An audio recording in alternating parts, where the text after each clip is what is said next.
All right, guys, big day for the Philadelphia Union today going up against NYC. Before we get into that, though, breaking news here, as you can see scrolling along the bottom line there. Union's sporting director, Ernst Tanner, has been placed on an administrative leave as MLS have reopened an investigation into allegations of inappropriate workplace behavior on Ernst Tanner, being accused of things such as racism, the use of sexist and anti-gay language in the workplace. I mean, if this is true, he's got to go. This is disgusting, deplorable. I can't even believe we're seeing this happen right before a huge playoff game in the middle of, one of the most successful seasons in franchise history. Trying to win MLS Cup for the first time, and this news comes out right before one of the big games.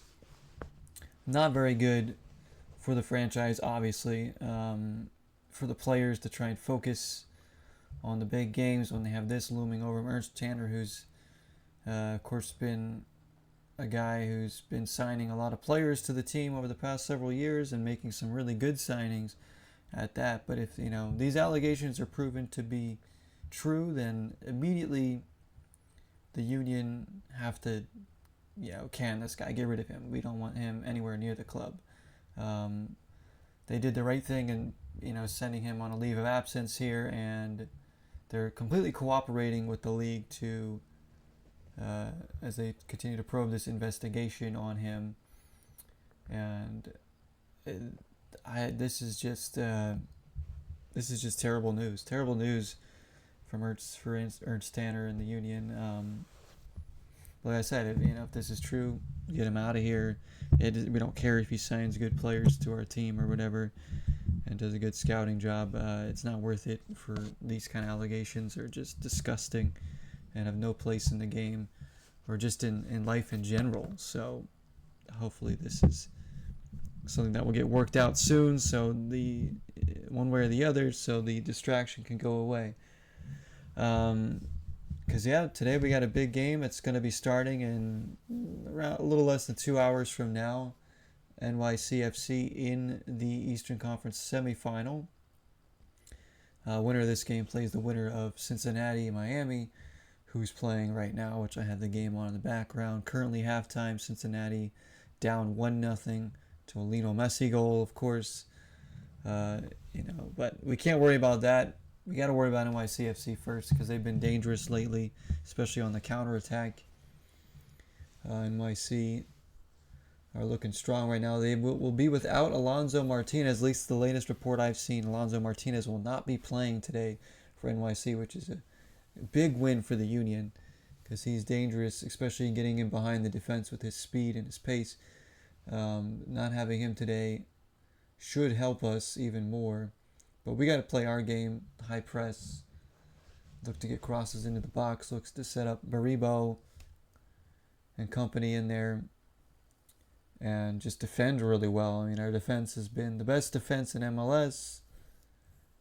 Sadly, we didn't win Best Defender, though. Both Glesnes and Wagner were up for Best Defender, and neither of them won, as I gave it to Tristan Blackman of Vancouver for some reason, who... in yesterday's game against LAFC, even though Vancouver won on penalties, Blackman had a horrible game. He was getting toasted several times in the second half. He was sent off with a red card. Weird that he won Defender of the Year. But it is what it is. But speaking of awards, though, Bradley Carnell did win the Ziggy Smith Coach of the Year for MLS. Well-deserved. Could have gone to a few other coaches, of course, but you really can't complain or argue that he didn't deserve it. He took a team that was going through a rough season last year, selling players, horrible ownership, coming into a new environment here, and no expectations whatsoever. Even myself didn't even think the Union would be a playoff team. I wasn't sure what was going to happen this year, but he took this team and got them believing from the get-go. After a quick start to the season, carried all the way through, and we are, of course, winning the Supporters' Shield and fully deserving Bradley Carnell. And it's continued in the playoffs here. We oust Chicago after a shaky game 1 at the end, after we gave a 2-0 lead, had to win in a shootout. But game 2, complete dominating performance, 3-0 over Chicago in Chicago, with some goalie mistakes on their part, and our pressure really got to them. Obviously, Baribo was huge once again. He's been great all season, really, and the defense was just smothering on Chicago. Incredible stuff there. Union doing what they do and playing their game against Chicago, which is what we have to do today against NYC in Philadelphia.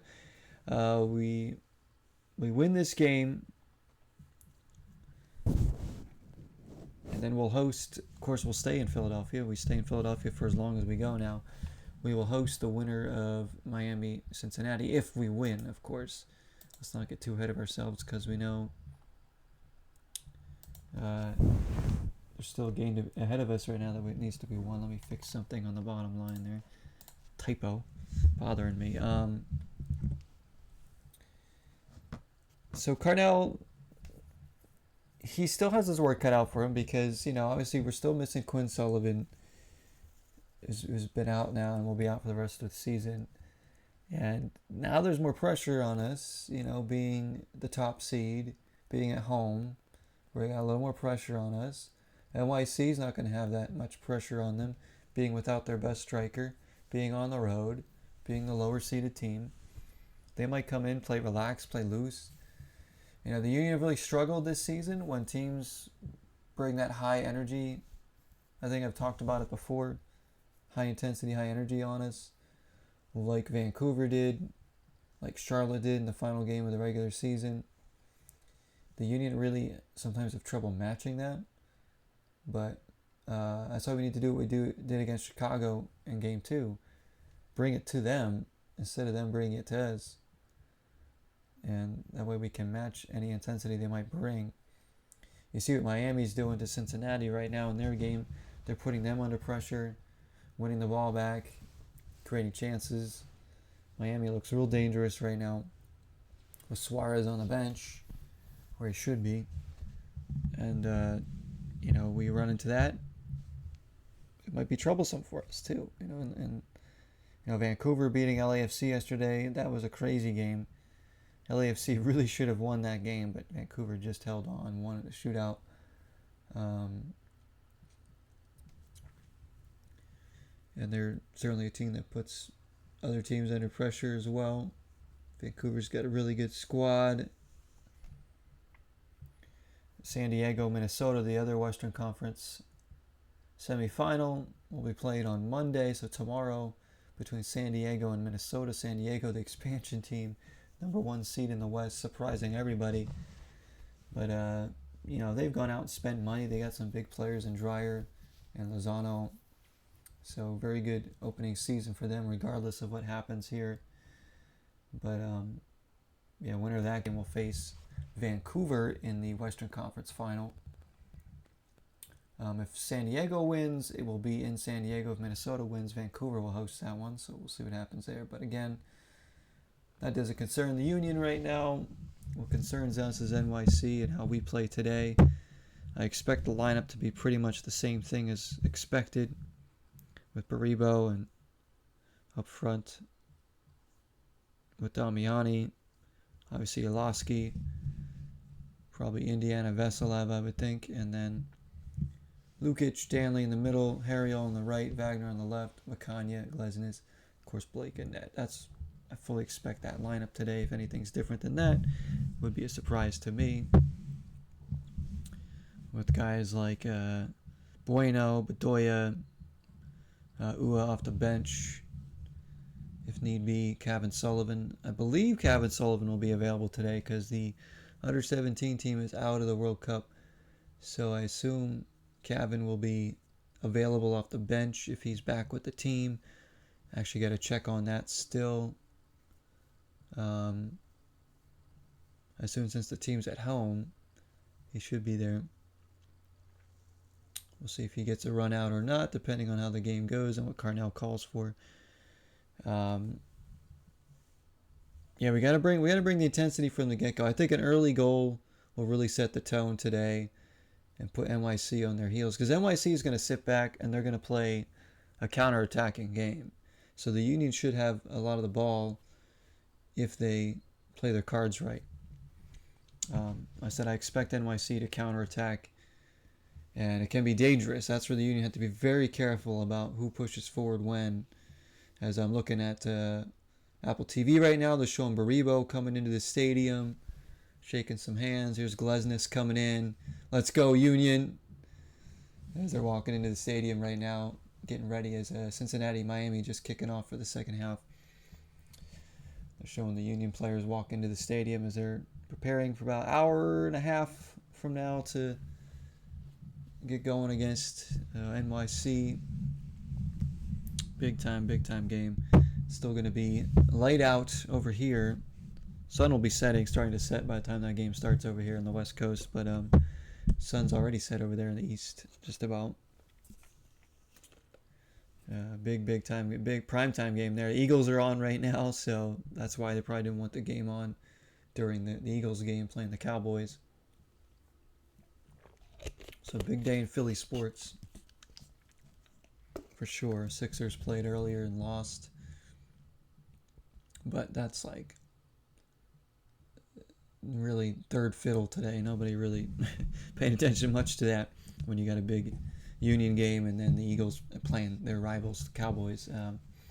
In our own right, NYC is one of our rivals too, because they're a team that, of course, we have a history with going against in the playoffs. We all remember the infamous COVID game. I'm still not over that. I think that was our biggest shot to win a cup.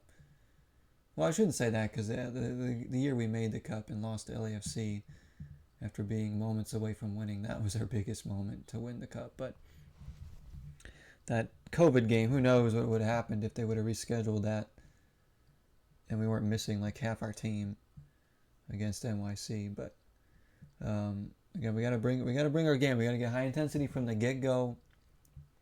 Try and create some set pieces or corner kicks early, get in their end, put them under pressure. Get an early goal would be great to force them to come out of their shell a little bit, and then we could continue to play our game and maybe force them into some more mistakes. But NYC's pretty good defensively.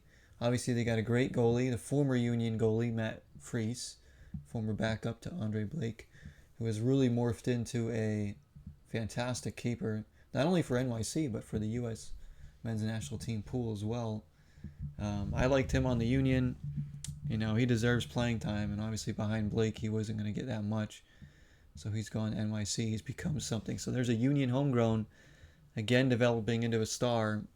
They just seem to keep coming out of our academy and becoming great players. It's wonderful to see.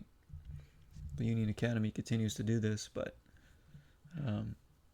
so big. I think important players today are guys like Indiana Vasilev and a guy like Lukic.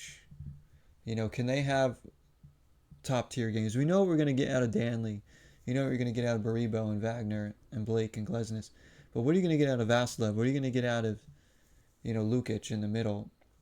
Lukic is usually everywhere. Let's hope that he, can win some balls in the midfield, cover well at times for when Danley goes forward, and, even, force some long-range shots in there to try and bring NYC's defenders up just a little bit to create maybe some space in behind for some of those diagonal runs, maybe from Olaski or Wagner or even Harriel coming up from the back. So I think those two players, the defensive work rate's gonna have to be as good as ever against NYC, and can he get involved in the attack as we've seen him in the Chicago series? I love Indiana Vasilev. He's becoming one of my more favorite players on the team. I wasn't sure how much playing time he would get when he was initially signed, but obviously Carnell loves him. Carnell had him in St. Louis, and he's been fantastic for the Union this season, scoring some goals, getting assists, doing the work rate, just holding possession, just fits in seamlessly with the system that we have here, and he's just been a fantastic player. He's a smart player too. I honestly think he's highly underrated, to be honest. Just happy to have him on the team, and he's really becoming one of my favorites. And I really love his work rate and scoring some big goals for this team this season. Let's hope he gets one today. Let's go, Indiana Vasilev, doing his thing. And then again, that defense has to be really, really sound and be very careful about those runs in behind, especially on the counterattack. Glesnes, Makanya, Wagner, Harriel, even Danley and the likes, they have to be careful. Watching the Cincinnati game here still. Cincinnati trying to put Miami under pressure and try that game. But let's see.